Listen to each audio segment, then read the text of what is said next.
This is all about health and wellness, and we are called Fit as a Fiddle Plus because it's more about just being physically fit. So today, I have Rita Brewer with me. She is my co-host, and I'm going to let her share a little bit about what she does in a moment, and then I'm going to introduce you to Kate, and Kate is going to talk about what her superpower is. But first, I just want all of the audience to know that I have the Kathy Benner International Academy. And one of the things that I do in the academy, of course, is the health and wellness lane, if you will. And because I am a firm believer that health comes before wealth. So even though a lot of the things that I do, as you can see here in my little Hollywood square, it says passive income mentor, I actually focus more on my health at the beginning of the day and at the end of the day. And then I sandwich my mentoring and my passive income in between that. Because again, health is everything. I mean, you can work and work and work all your life and save up all kinds of money, and then you turn around and spend all the money to try to buy your health back. And so what is the point in that? So anyway, with that said, I retired early. So passive income was a piece of that, but I retired early so that I could work on my health. I was in the beauty salon industry for over 25 years, and the doctor was talking all about neck surgery and shoulder surgery and elbow surgery and wrist surgery. And finally, he said, wouldn't it be a novel idea? He said, if you quit right before I cut you all up instead of right after. He said, because either way, you're going to quit. And I said, you know what? That makes sense to me. I think I'll quit before. So I did. And I've not had to have any of the surgeries. So the body is a wonderful thing. Rita and I talk about this often. The body will heal itself if you just put it in the right environment. And so that is what I'm attempting to do on a daily basis. And so now I'm at the place in my life and in my world where I want my environment to also be in that perfect space as well. So that's why we have Kate with us today. We're going to talk about that. But before then, Rita, tell the folks what it is that you do. Thanks, Kathy. And I just want to say that's so awesome that your surgeon actually said that. But because I Yes. work with a lot of surgeons, and I don't know too many of them that would recommend a major, career change before engaging in bringing you to the operating room. So that was great that you had a good surgeon like that. But I'm Rita Brewer. I've been a clinically practicing physician associate for over 33 years in many specialties of medicine and surgery, and got tired of seeing the obesity epidemic and diabetes epidemic continue to climb when I realized that type 2 diabetes is actually a preventable and in most cases reversible condition. So I've moved away from clinical practice. I still do it a little bit. I practice lifestyle, obesity medicine, functional medicine, but being a diabetes reversal coach because I can really help people get to the root cause of the problem and help them to get off of as many medications as possible and get their blood sugar levels back down to normal. And that just makes their life a whole lot better because diabetes affects every organ system of the body. And at least 34 million people around the United States have it, type 2 diabetes, and they don't have to. So that's my mission and passion, is to help as many people reverse their diabetes as possible. And you know what, Rita, one would think with all of the information out there, at the tap of a keyboard, we could all know this information. It's there, it's available. But so many folks don't have any idea how to move the needle in their own lives to get from their illnesses and whatever is going on with them over to a better place. So that's why your message is so important, and I'm glad you're here. And that's why Kate's message is so important as well. So I want to introduce you to Kate Troyer. And Kate, first, before we start with any questions, give us a little bit of your backstory. I got a little sneak peek when she first came on that she used to stage properties for real estate because I've just recently done one. And so that came up in the conversation. But tell us a little bit about your backstory, Kate. Yeah, I would love to. So I kind of believe that I've been intuitively somehow practicing feng shui since I was a very little girl. And when I found feng shui, or when rather I like to say it found me, it was like it gave me this language that I had had all my life, but I didn't know I was speaking. Right. So when Feng Shui kind of fell into my lap, I never planned on being a Feng Shui practitioner or anything like that, which I think is how all of the best things happen. I was running a extremely successful home staging and design consulting business. I had been doing that for 3 or 4 years. It was going extremely well. There was really no reason for me to step away from it. And I had this, I had already kind of started to pivot in my personal life and kind of dig into some past stuff that I needed to heal. I was already getting into more spiritual practices. And during that time, while my business was thriving, I was just kind of feeling like, I feel like there's more, or there's something bigger I should be doing, or there's, I feel that I'm supposed to do something more impactful. And while I was on a little girls trip in St. Petersburg, Florida, we planned on having a kind of a little spiritual girls weekend. We were waking up early every morning and doing Dr. Joe Dispenza meditations. And, we were doing all of these kind of fun little, trying all these different modalities while we were there. And I came out of meditation one day and I was just sobbing. And I was like, I just feel so disconnected from not only something bigger than myself, but the thing that feels like me. And what was really funny was when I packed for this trip, I had found this Feng Shui manual that I had purchased online and printed out. Like I had it binded and everything years before, never looked at it. Like I binded it, like it must have been important to me, but I had never looked at it. I found it packing for this trip and I thought, oh, I'll throw this in my bag, whatever, maybe I'll finally read this. And I had kind of forgotten about it. And that later that afternoon, after I kind of had this little, breakdown, I pulled it out of my bag and I was like, huh. And my girlfriends were like, maybe this is a sign. And I thought, oh, okay, whatever. Later on, I open it up and there was a little Post-it note in it in my handwriting that said, teach this. And I was like, well, that's weird. Maybe I read a page and, because I was doing a lot of real estate team meetings and things like that to promote my staging business. And I would often do mini teaching classes with that. And I thought, well, maybe it's from that. Maybe I put this in here by mistake. I have no idea. And the whole weekend was so synchronistic that I kind of was like, okay, well, I'm going to just set that, over here and see what happens. And then later on that day, we went to a metaphysical store. I'm looking at crystals and stuff like that. My girlfriend comes over to me and she's like, Kate, they have a whole section of books on Feng Shui. You gotta buy one. Like you have to, And so I'm like, okay, fine, I'll buy one, whatever. And I stood in front of this book section for probably 20 minutes because there were so many different kinds.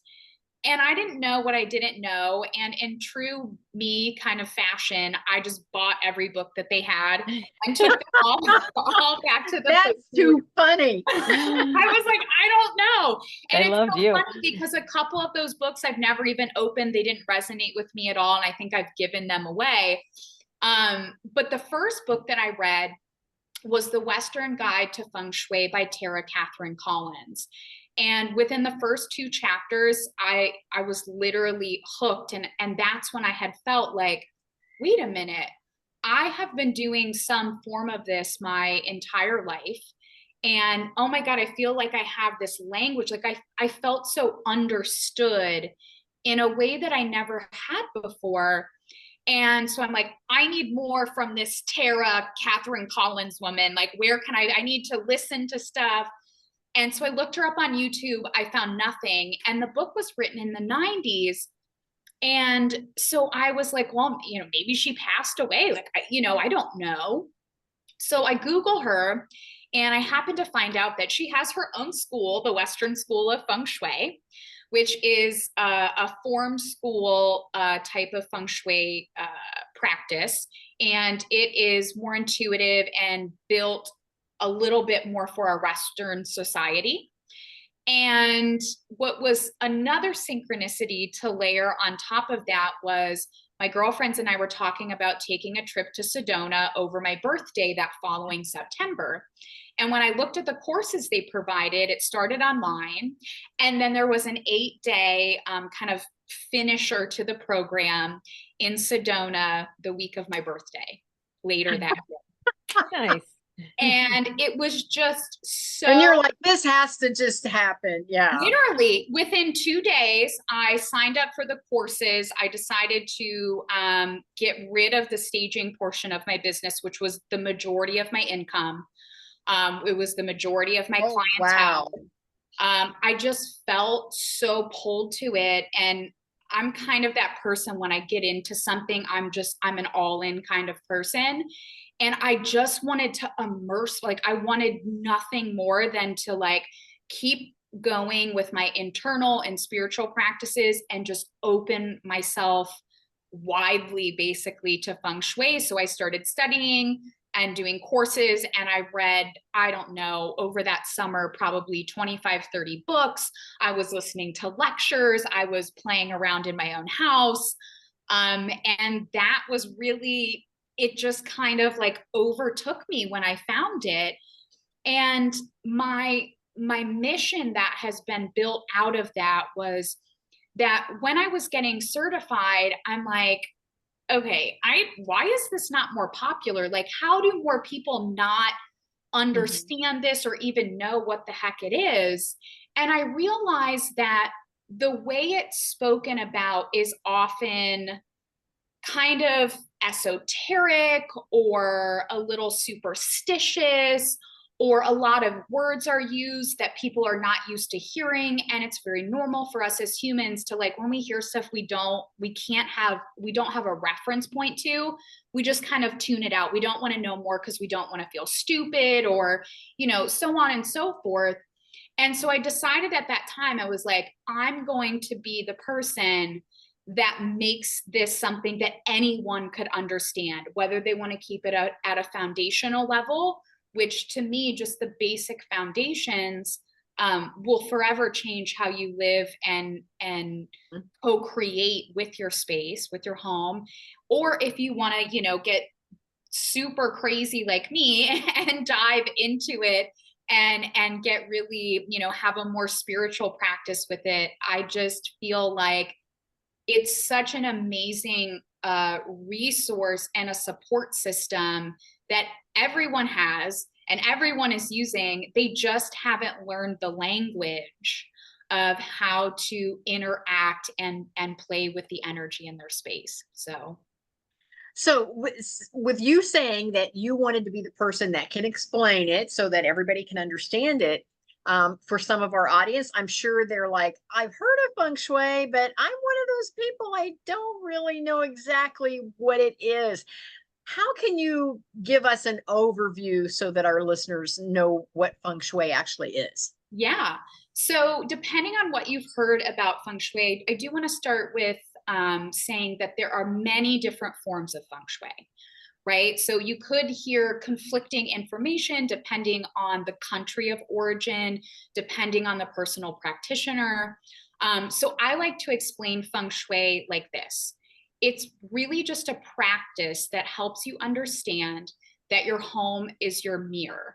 It's an extension of your internal energy. So anything that has gone on in your past, you're currently facing, in your present, or you expect to happen in your future, shows up in your home.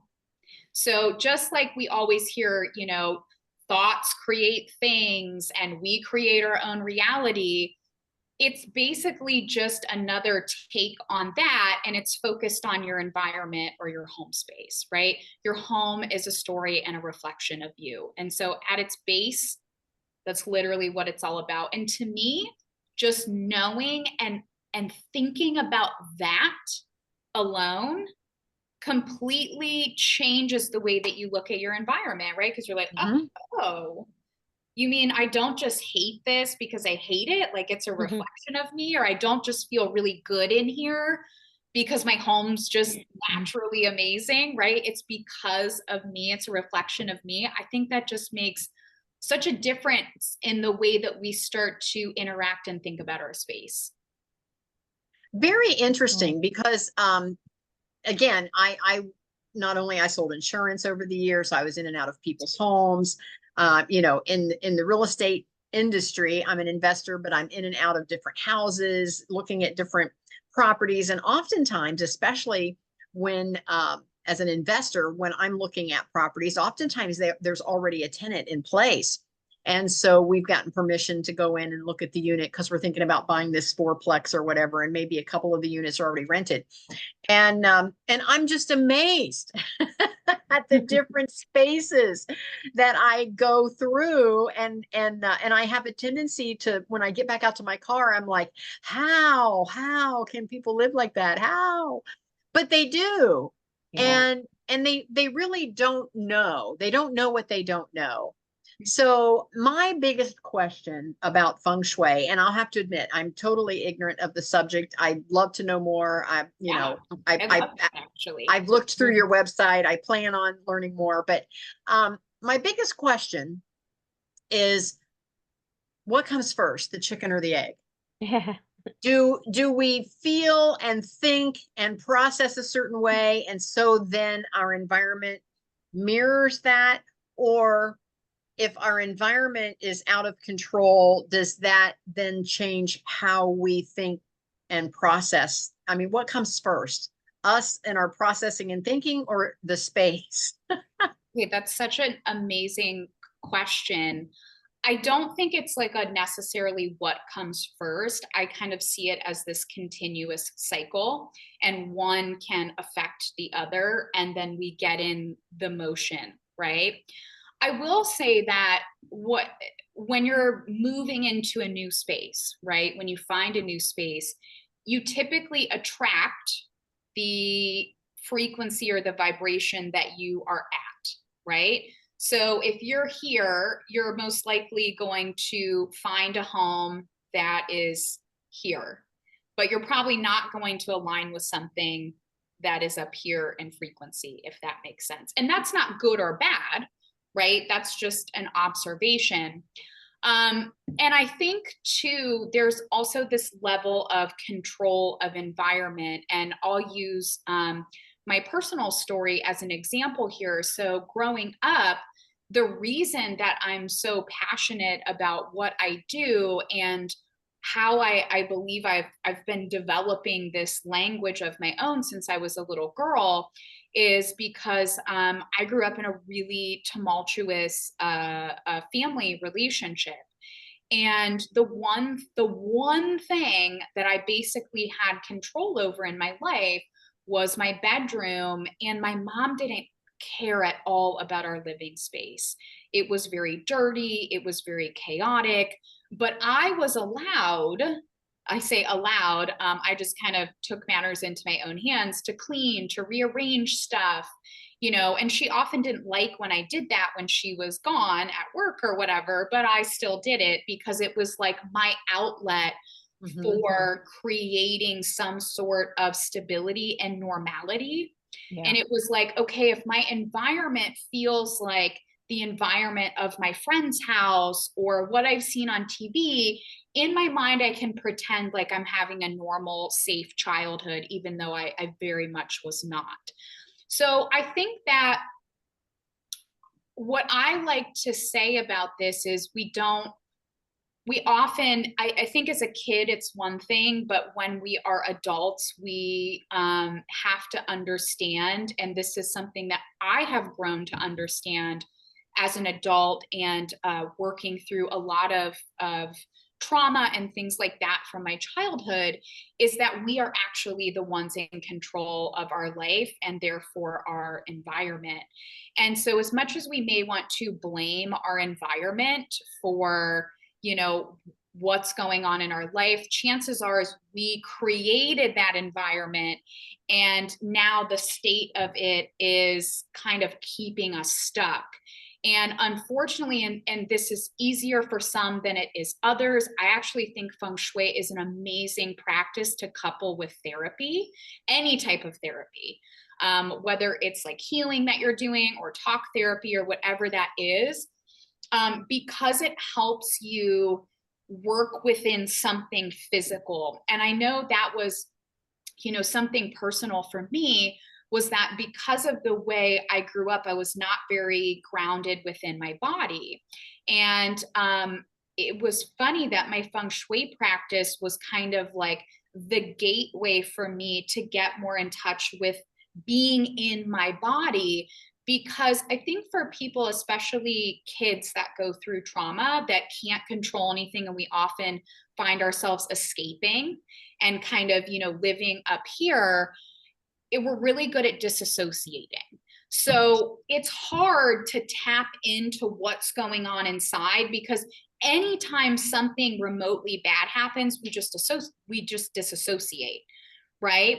And so when we're able to see that our environment reflects our internal energy, and we can see that outside of ourselves and start to play around with that environment in physicality, it's like it creates this connection with the external and the internal. And it's really a powerful practice for someone who has those types of tendencies, because you're able to see something outside of yourself. And so, that disassociation starts to kind of be like picked away at. So I know it was kind of a little bit of a flow from your question, but I think it's really important, because we often think, Feng Shui is just about the placement of our art and our furniture, and it very much is, don't get me wrong.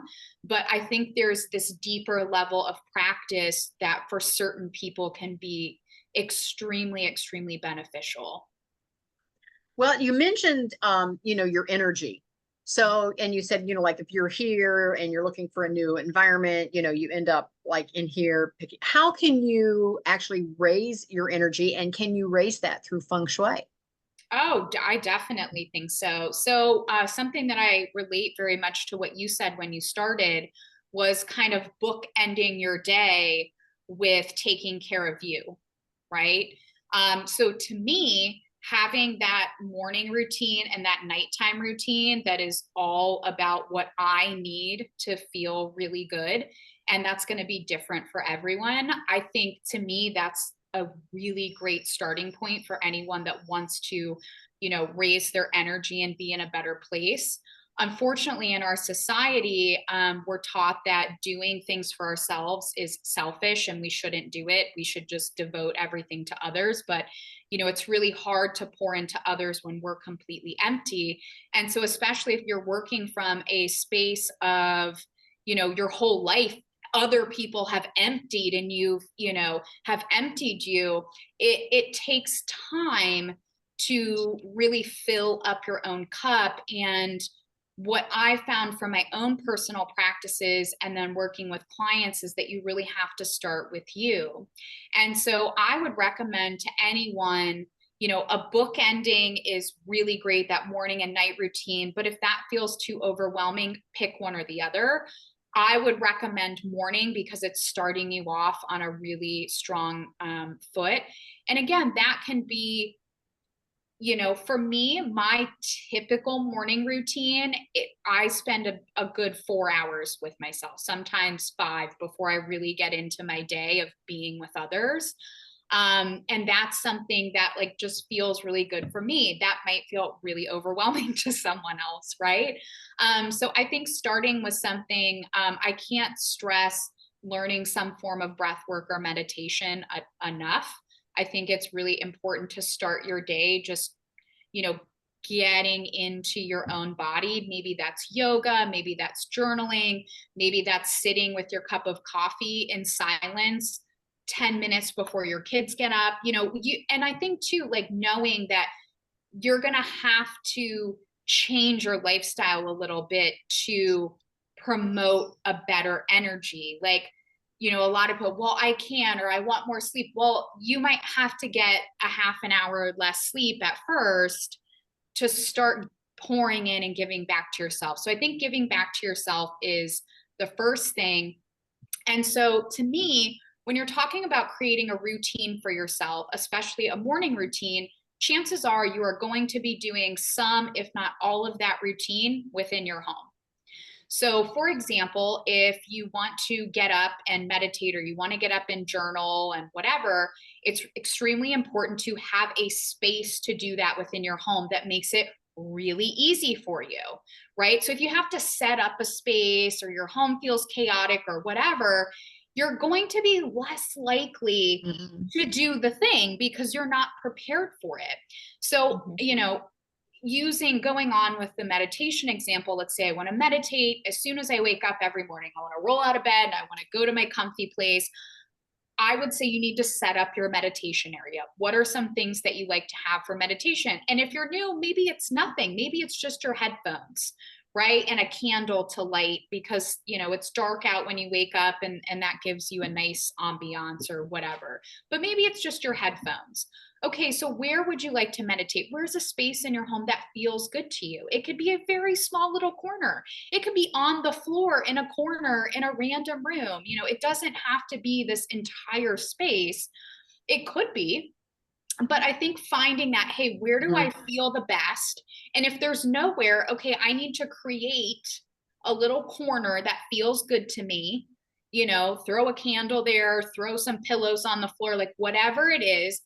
And you don't have to go out and buy things. Use what you have in your home. Oftentimes it's just decluttering and cleaning up that space and adding a couple little things that bring us joy is enough. And then stick to doing that for a few weeks. Make yourself do it. And I think you'll find that, as your personal energy evolves, you're going to want to evolve that space as well. Right? Ooh, maybe I want to add this to my meditation. You know what? I was cold in the morning. I want to make sure I have a blanket there. When I come out of meditation, I have all these thoughts in my head that I'd like to write down. I'm going to make sure that my journal is in my meditation space so I never have to get up once I'm done. And a meditation space is simple, right? It's a simple example, at least for me to kind of play off of. But I think when you decide to help yourself, you then look at your environment to support you in making that decision. Our homes are, it's a fact that everything is energy, right? Like that is a scientific fact. So our homes are energy. And to me, that means our homes, even though they are inanimate objects, they are alive in a way. And the purpose of their structure is to give us a foundation of safety and security. So they want to support us in living the best lifestyle that we can. So if we're able to help ourselves and then work with that energy and say, okay, this is how my home needs to support me in making these decisions that are going to raise my energy, it's going to, you know what I mean? Like that, again, we're bringing in that cycle. Well, and I know I have some students that always have the questions where I teach a whole writers group. And one of the things that comes up in the writers group is that my family doesn't support what it is I'm trying to do. What happens if you have this family home and the rest of the family members do not want to support what it is that you're trying to do? Is there any tips or tricks to overcome that? So I again think it's coming back to being a little selfish. And if the family doesn't want to support you, you have to support yourself. And I know that's not necessarily fun, and it's easy for us to blame others as to why we aren't progressing. Now, obviously, if you're in a really negative, abusive situation, I think we know the answer is to remove yourself. And again, speaking from experience, I know that isn't always easy and that does take time. So I'm not trying to belittle like those situations. But I think for the majority of people, it's really easy to be like, well, I need support from all these other people to do it. And the truth is, we don't. We need our own support. Like, we have to make the decision. So I'd say if you don't feel supported or you feel funny doing these things around your family, you may have to get up an hour earlier. You may need to create a space down in your basement or a little nook in your office or somewhere where you can shut the door to have this time with yourself. And I understand that that is not always easy. In my own personal journey, most recently with getting into feng shui over the last several years, I lost friendships, I lost a long-term relationship, and clients and business relationships because they were like, what the hell are you doing? Like, we don't understand Wow. this. Why are you doing this? I don't believe in you. And that was extremely challenging and very difficult. But I pushed through that. And now I don't have any children, so I know that that's a slightly different topic when you have kids. But really, I think if you can't have this whole routine, what are some little things that you can do to pour into yourself, right? Maybe it's putting a little affirmation on a sticky note in your car, right? Because you're the one that sees that most often. Maybe it's whenever you have a few minutes in the day, you sit down and just breathe and quiet your breath. You know, when you have those little micro moments alone, you choose to take advantage of them. And again, raising your energy and your vibration and choosing to be different is not necessarily easy. It's simple. It's simple in the practice that you can do, but it's not, it can be challenging, especially when the people around you are not really into it. So I don't know if like I have a foolproof answer for that. I think everyone's situation is different, but I think it starts with consciously choosing yourself and then saying, okay, how can I consciously choose myself in these small moments throughout the day? And that will just keep building. So let's say that I have someone that's brand new to feng shui. They do have control over their environment at home. They're, you know, they're the ones that get to do the decorating, that get to do whatever, however they want to place the furniture. Where should they start? Okay, I'm going to give you two places. Okay. The first one is going to be your front door. So in Okay. feng shui, your front door is seen as your mouth of qi, or where energy comes into your home. So it's where energy not only finds, but it enters your space. So your front door is extremely important, if not the most important place to play around with and be mindful of when it comes to feng shui, because that's where our new energy, opportunities, blessings, all of those things are entering our home and our life. So things you may want to be mindful of with your front door. What I will tell people to do is like go outside, walk up to your front door and pretend that you're a guest. You're at your home for the first time. How do you feel? And I think most feng shui, like, yes, there are all these tools and modalities and things that you can use. But to me, we all have intuition. And we can all ask ourselves, how does this make me feel? Good, bad, indifferent. And then we can kind of, go from there. So stand outside your door and say, okay, do I feel welcome here? Does this make me feel happy? Like, am I like, oh my God, pretty planter. Oh, I love this wreath. Oh, if it's dark, it's nice and bright. There aren't burnt out light bulbs and cobwebs and bushes along the path that are, jutting out at me that I have to move around. The curb appeal. So, what's that? The curb appeal. Yeah, exactly. Curb appeal. It's extremely important because your front door is also seeing how you present yourself to the outside world, right?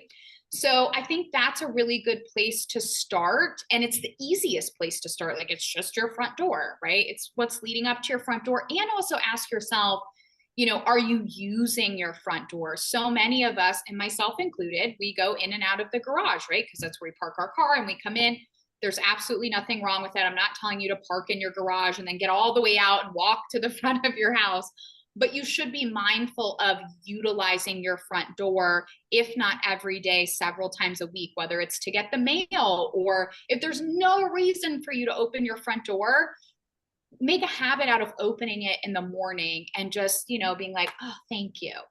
Right? Thanks for the new energy that's entering my space, or I'm welcoming that in. It doesn't have to be woo woo, and like, you don't have to do a dance or light any incense or anything. You can just open it and allow that new energy or fresh air, if you want to think about it that way, to just enter your space. And then also, when having guests over, start prompting them to use the front door. Hey, park here, come to the front door. Right? Just, because our home likes that. That's its entrance. It's where it can welcome people, and it likes that energy of welcoming others. So that's a really good, simple place to start. My second place I would say is your bedroom. So your bedroom is going to be the most intimate reflection of you. It's holding your deepest desires, feelings, the things that you don't share with just everyone, like that really deep part of yourself. So I think experimenting with your bedroom and how it feels is extremely important. And when I'm working with clients or teaching workshops, and I actually have this really amazing workbook that's coming out in the next month or two, all about this method and working through it in different areas of your home, where I'll just tell people, okay, sit in your room. So we'll say your bedroom, and close your eyes, take a few deep breaths, and then just say, okay, how do I feel in here? And then make note of how you currently feel. And then ask yourself, okay, how do I want to feel in here? And if you're not good at decorating and, you're not inclined in that way, you're not very visual, take those words of how you want a space to feel and get on Pinterest. Romantic feeling bedroom, joyful feeling bedroom, calm bedroom, whatever that is, and see if there's anything that you like, and then start playing around with those types of things. And I could go into all the things you could do in your bedroom as kind of like staple things if you want. But I think just simply asking yourself, how do I feel in here, and how I would like to feel, and then using your intuition to guide you through creating that space is really powerful. And I found that it gives people permission to think about how they want to feel in a room, instead of, well, I saw this on Instagram and this is a popular look and these are popular colors and this is trendy. Like, none of that matters. Right. If you build your space from feeling before design, you are going to be aesthetically pleased by that space, in my opinion. I have a challenge with that, Catherine. My bedroom is my absolute sanctuary, and I just love it so much. I have a hard time leaving. Like, I don't want to leave my bedroom. It's so cozy and comfortable. It's such my happy place. It's sometimes hard to get motivated to leave. Well, I have to say I love that, because that's how I typically feel about my bedroom as well. Like, I love going to bed in there, and when I wake up, I'll be like, oh, I just love it in here, and I love my blankets and everything like that. So, but let's just say that if you were like, well, I never want to leave, what do I do? Right? I would say, pick another space in your home that you also want to feel that way about, that's maybe a little bit more active of a space, right? Maybe it's your living room or in your office or something like that. But that's not I was just teasing more. But I'm curious to know, what are some of the principles of feng shui? So I know there are certain ones, but I don't know what they are. So could you explain just briefly, like, how many there are and what are they? Yeah, for sure. Yeah. So with basically every type of practice, there are three main foundational principles, and that's that everything is energy, everything is always changing, and everything is connected. So to me, that's even another way that we explain the universe, or religion explains God. Everything's energy, everything's connected, everything is always changing. So those are really the three main principles foundationally of basic, of most feng shui practices. And so I think what's really cool about that, though, is it says absolutely nothing about your home, right? So it's not just about your space, but it's about the energy within your lifestyle that we're then bringing into your environment. So those are the three kind of basic main principles. And then again, depending on practices, there are just kind of nuances within each. The front door being, again, something that is extremely important to all forms of feng shui. It may just be, excuse me, taken a little differently, where in some cultures and practices, you want a south facing front door, some you want an east. In my form school feng shui practice, we don't care about the direction. We just need to know where it is. And then that's how we will adjust it's called a Bagua map. I call it a home energy map. So think about it. I like to think of it as like a chakra system that's in your home, or you could think about it like you have a personal birth chart with astrology. Your home kind of has its own energy chart. But that's kind of, where some things will differ, but all across the board, the front door is extremely important. And I would say those are kind of like, I feel like there should be more. There's so many nuances and tools within feng shui. But I would say those are honestly kind of like the basic principles that you're going to find throughout, the different forms of feng shui. But isn't there like a money area, a romance area, like something like that? Yes, and that's where the Bagua or the home energy map comes in. I wouldn't necessarily call that a principle. I would say that that's a tool that's used in feng shui. And some people resonate with that and some people don't. So that to me is where like the underlying principle is that your home is your mirror and an extension of your internal energy. And you can do a lot with that, right? At a basic principle level. But then if you want to go a level deeper, you can look at some of the tools that we use in feng shui. And the Bagua or home energy map is one of my personal favorites. This is a tool that you would lay on your home's floor plan. You would find the location of your front door on your floor plan or a top-down view of your home if you don't have that. And to start with, and we'll keep it simple, you want to look at the main level of your home. So if you have a 2-3-story home, a basement, start with the main, where that front door is. Right? You're going to place that home energy map on your space, and that's where it's going to give you, there are actually 9 different areas. The center area is what I like to call your center of wellness. So it's your health, it's your physical, mental, and spiritual health, and it's you as a whole. And the other 8 areas that surround that whole you are 8 main aspects of your life. And again, each form of feng shui and different practitioners are going to have slightly different names and slightly different connections with these areas, but they kind of all originate from a similar place. So in my opinion, you have wisdom, and so your self-cultivation and knowledge. You have new beginnings, and that's also related to your ancestors and your family. It's kind of like growing out of the way you were raised, and also just fresh starts in your life. You have abundance for your wealth and prosperity, but it's also abundance in all things in your life. You have fame and reputation, which is related to inspiration, how you are known as your most authentic self. And if you are your most authentic self, you're going to inspire others to live in that same way. You have love and relationships, which is obviously about your relationship with your significant other, within business, your friendship, but in my opinion, most importantly, the relationship you have with yourself first. And then you have inner child, which is often referred to as children or creativity, but it has to do with creation, things that you've created, and also kind of the way you look at life. Like, can you step back and look at things, from an inner child point of view, where you have these kind of like idea of endless possibilities.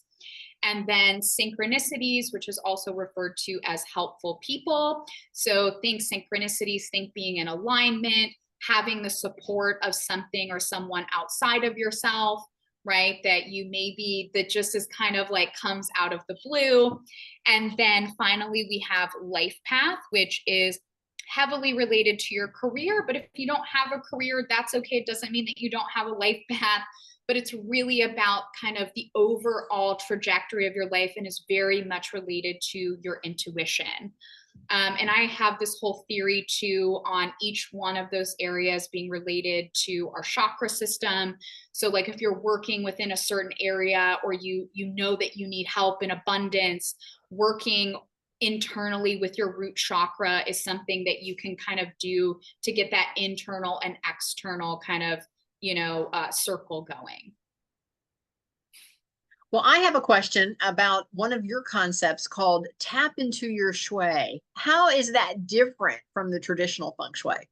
Yeah, so I think that's where, so this is a method that I developed through doing a ton of workshops. And it wasn't until and teaching at women's retreats that I didn't realize that, oh, I like created my own method of helping people. So when I was doing workshops and teaching at these retreats, I never knew who was going to come in and say, oh, I know all about feng shui, and who was going to be like, I've barely heard of this. Like, I have no idea what it is. So I created this method that I start every retreat and workshop with. And that is, I get everybody quiet. We take some deep breaths together. They close their eyes. And I kind of touched on this before. And we go through this visualization of tapping into the energy of their space. And that's where we're going into a room. I like to tell people that a good way to play with it at first is to go into a room that you don't like, because as humans, it's so much easier for us to be like, I don't like this, and I know I don't like these things, as opposed to what we already know feels good. And so going into a space and just getting quiet and saying, okay, how does this feel? And okay, so where might these feelings, where are they coming from? Is it an object? Is it the paint color? Is it a memory? Is it because there's clutter everywhere? Like, is it because I love this window? Like, what are some objects that stick out to us, good, bad, or indifferent? And then asking ourselves, are there any solutions that are coming up that can help me better this space? And then, making a plan to create that change, right? So that's what I like to, it's a very simple way to describe that. But that's kind of that method that I think literally, whether you're into feng shui, you want to be into it or not, that's a method that literally anybody can use to not only get more in touch with their personal energy, but also the energy of their space, and give themselves the permission to say, okay, well, how would I like this to feel? How would I like to feel? Right? So you can use this in a room, but to me, you could use this in any situation. Ooh, let me check in. How am I feeling? Let me tap into my own energy. How am I feeling right now? How would I like to feel? And how do I bridge the gap between what I'm currently feeling and where I want to be? And so that's a big part of what the workbook that I'm creating right now is all about, is just teaching people to do that, giving them feng shui tools, and having them go through that process over and over and over again. And then it just kind of becomes second nature. Give us an example of a student that you've had that you've worked with that by incorporating feng shui has made a huge impact and made a change in their lives. Is there anyone that stands out to you? So there's so many, but there's one woman that, after doing this longer, visualization in a women's retreat, afterward, she literally came out of this visualization just sobbing. And, we're all like, oh my, do you want to share? Like, what's going on? Like, what do you need right now? And she's like, well, you asked me to go into my least favorite space. And it was the room that my daughter tried to commit suicide in, and I found her. Now her daughter is okay. she found her. She's like, but it's become our catch-all room. It's been that way for 8 years. I hate going in there. It feels awful to me. And she's like, I have been in therapy for this thing for 7 years, and going into this space that I didn't want to go into, asking myself how I'm feeling, and just making that connection and making the choice to now create a space that I'm not just shoving things that I don't want to deal with in, because that's often what clutter represents in our homes, is putting things in between us and something that we need to heal from or deal with or whatnot. She's like, I've made this connection, and this has done more for me than 7 years of therapy.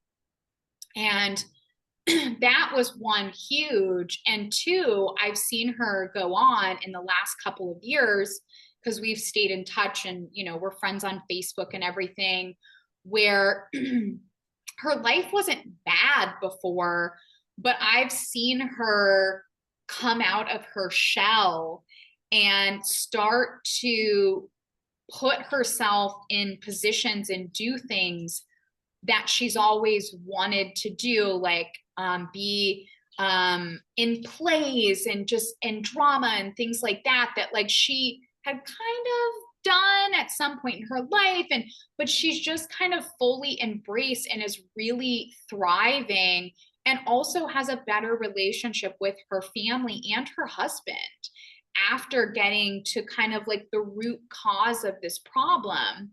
So not that I have anything against talk therapy, but I think sometimes we can talk a situation to death, and we keep talking and talking and talking about this place that we don't want to be. And we're not getting to that root cause of like, what's making me feel like this? And sometimes we need that uncomfortable moment of being like, oh my God, I'm in this space and I never even thought about why. And now we've made that internal connection, and it really just sets us free from this thing that has been like a cloud over us and has been represented in our home for years. And it's just really powerful. Yeah, I love that. That's great. Wow, that's huge. That's huge.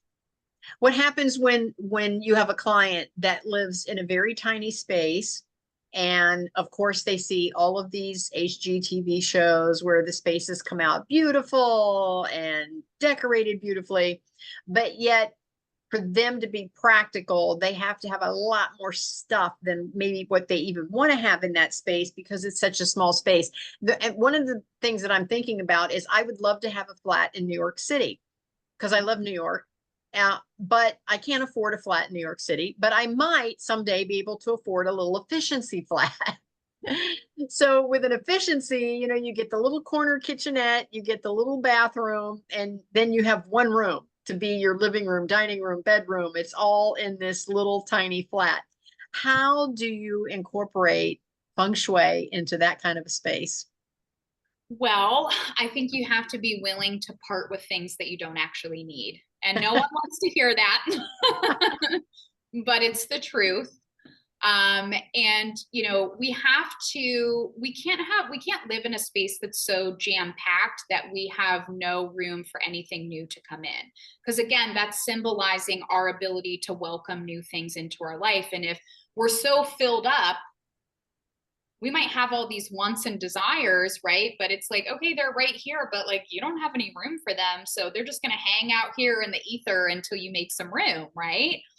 And so, you know, whenever you're dealing with the small space, and I talk with people about this so often, clients, and then also with my community on TikTok, this is something we talk about a lot. And what I find is people are just kind of like, well, I'm unwilling to get rid of anything, but my house is packed with stuff. And I'm like, do you need all of that stuff? Well, I mean, I don't need it, but I like it. Well, that's, again, it's kind of putting us in that lack mindset, right? Like, do you really need all of that stuff? So especially if the efficiency you were going to have was not a place you were going to live in year round, like, how much stuff do you actually need there, right? Like, what you want that flat for is the experience of being in New York City and being right there in all of the action. So I think it would be, you know, obviously you're being mindful about your furniture placement and things like that. But I think when it comes to a small space, you have to be really mindful of what you actually need. And if you don't need it, you need to be willing to part with it. And whether that's selling it or giving it to someone who would love it, or donating it, or even throwing it in the trash, right? Like, I don't like to throw things in the trash, but sometimes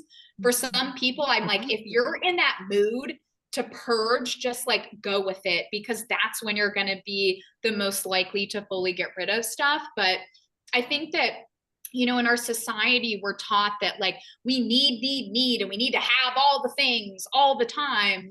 And that's really not true. Like I personally right now live in a studio apartment and I love it. I recently moved in there. I went from a large home in Chagrin Falls, and my partner and I split, and then I went to a condo, and I loved my condo, but I was not experiencing the energy that I wanted to there. It reminded me too much of my old life.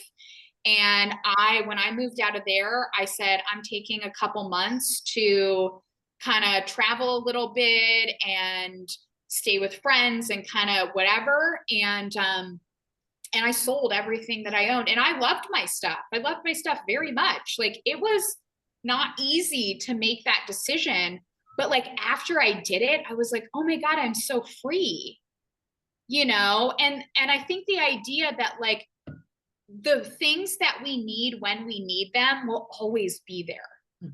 And trusting that is, and again, that's such a shift in our mindset. That's not something that comes overnight. It comes by practice.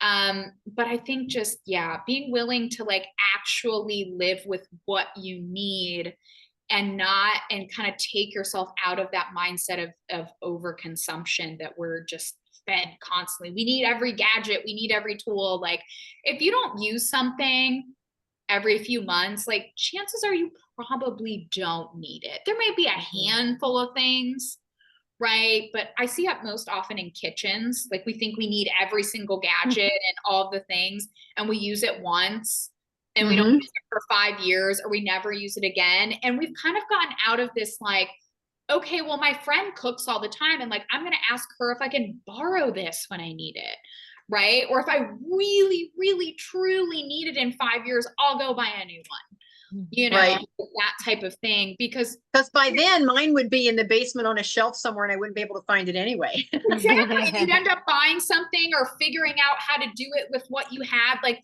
and I think that's something too. The less we have, the more creative we get to be. Yeah. And it brings out our natural creativity that we all have. And I think that's something that has been lost, you know, with our society, is like, we don't have to be creative because there's always a gadget, there's always a thing. When being creative with stuff often gives us, you know, some really cool things that, you know, maybe we can't afford a big piece of artwork, but we have a bunch of little tiny ones, and that gives us inspiration for a gallery wall, or, you know, just so on and so forth. Like, we don't have a soap dish, I don't know, I'm just thinking of random, or a jewelry dish, but we're at a little store, we're thrifting or something, and we find this really cute little thing. They're like, oh my God, this would be the perfect jewelry dish, right?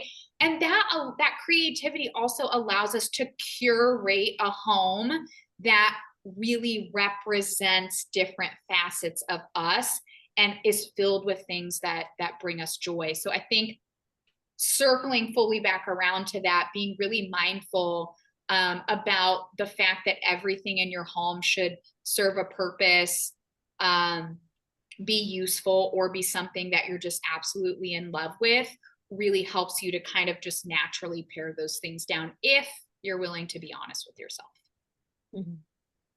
Good point. Yeah, very good point.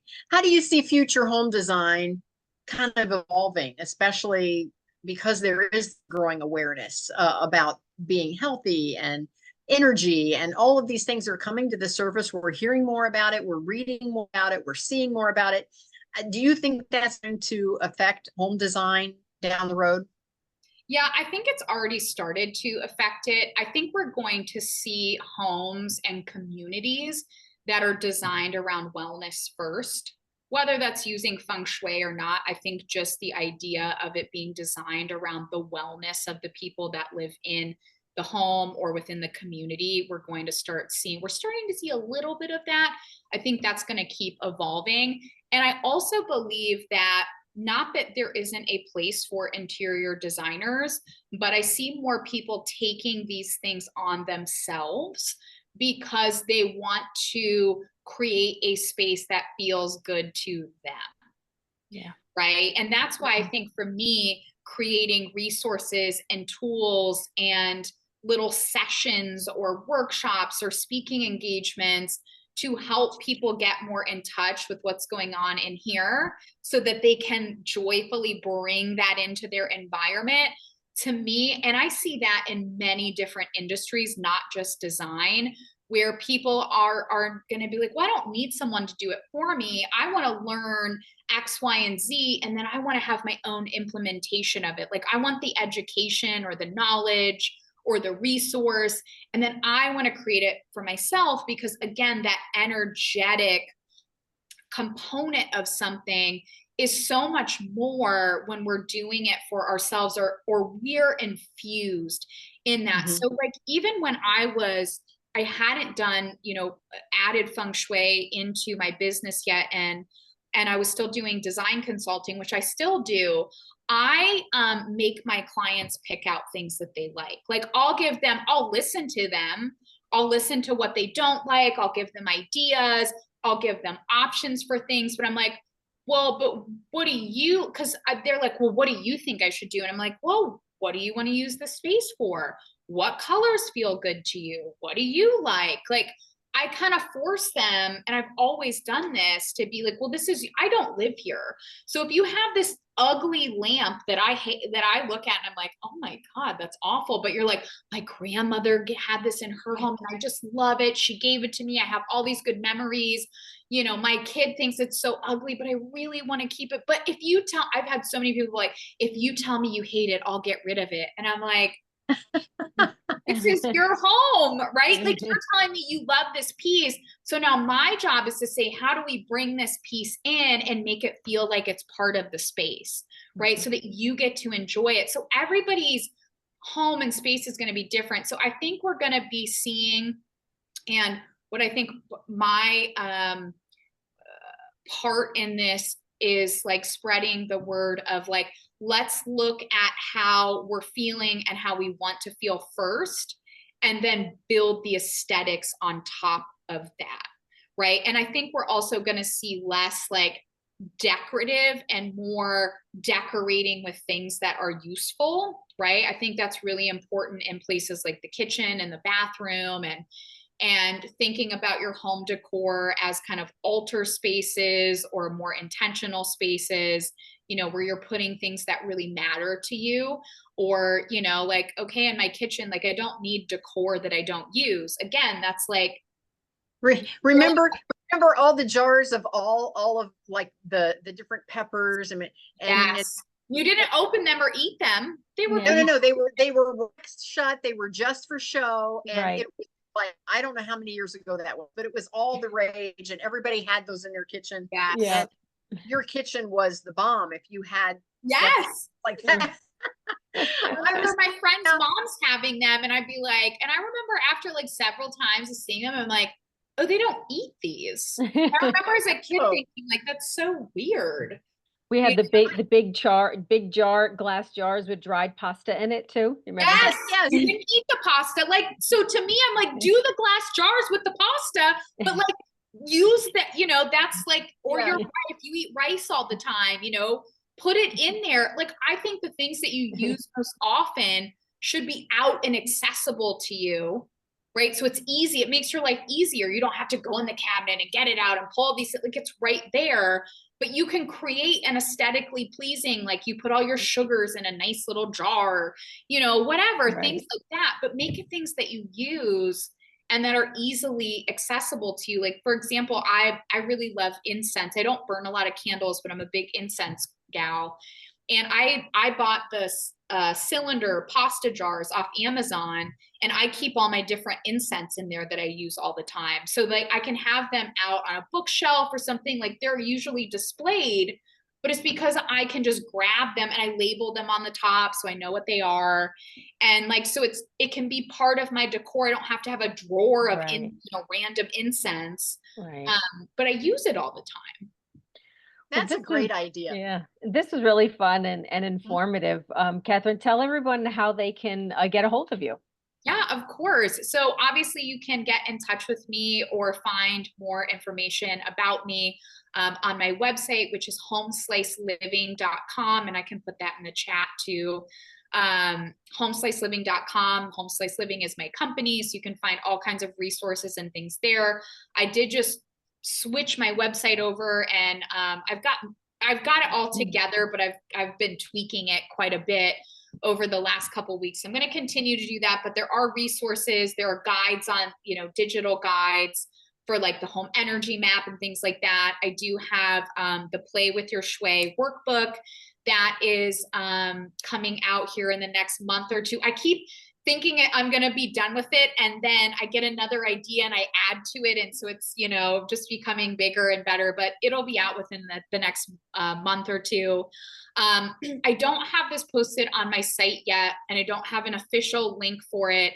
And probably until like the next couple of days, but I'll go ahead and mention it anyway. For those of you that are familiar with the company Daily Ohm, I actually just did a course with them all about how you can unleash unhealthy emotions with feng shui and in your home. So that will be live on their site within the next week or so. And then you can find me on Instagram at fengshui.kate. And then I would say I'm most active for those of you that are on TikTok. That is where I am most active and put out the most content. If you want to keep in touch with me on a slightly more personal level and get kind of feng shui tips and little insights on just lifestyle and life, whether it's on my website or in any of my social media bios, there's a link to sign up for my free weekly newsletter. I don't spam you. It's basically I email you once a week. So yeah, those are some channels you can find me on. I hope that wasn't Yeah, no, lots of on your website. I checked out your website, lots of great stuff there. So for those that are listening, whether you're listening now or to the replay, tap in to homesliceliving.com and see all the great things that Kate has to offer. So this has been great. I need to learn more. So I'm glad that you were on today. Thank you so much for agreeing to be our guest. I loved every minute of it. And as usual, I will send you a copy of the recording, and we will give you a free spot in our speakers cabinet so that if other folks are looking for a speaker, they will find you there. Wonderful. Thank you both so much. It was so nice to connect with you. You too. Thanks for being on with us. Yes, thank you. And we will see you soon. Bye-bye. Bye, everyone.